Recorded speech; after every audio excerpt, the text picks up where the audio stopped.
মণিপুরে জাতিগত উত্তেজনার ২ বছর পূর্তিতে শনিবার নিরাপত্তা ব্যবস্থা জোরদার করে কর্তৃপক্ষ। রাজধানী ইম্ফল সহ স্পর্শকাতর বিভিন্ন এলাকায় মোতায়েন করা হয় অতিরিক্ত পুলিশ ও আধা সামরিক বাহিনীর সদস্য। ২০২৩ সালে আদালতের এক সুপারিশকে কেন্দ্র করে মেইতেই ও কুকি গোষ্ঠীর মধ্যে শুরু হয় রক্তক্ষয়ী সংঘর্ষ। মেইতেই গোষ্ঠী মূলত উপত্যকা অঞ্চলে বসবাস করে, যেখানে রয়েছে উন্নত অবকাঠামো ও আর্থিক সুযোগ সুবিধা।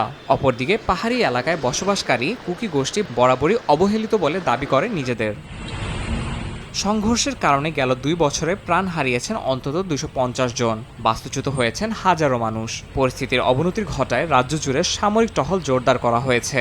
এছাড়া প্রতিবেশী মিয়ানমার থেকে যাওয়া শরণার্থীদের প্রবেশকেও সহিংসতার একটি কারণ হিসেবে দেখছে কেন্দ্রীয় সরকার। ২ বছর পেরিয়ে গেলেও শান্তির পথ এখনও স্পষ্ট নয় মণিপুরে।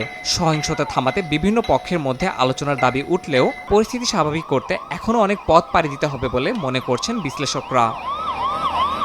ইয়াসিন মোহাম্মদ জিসান, সময় সংবাদ।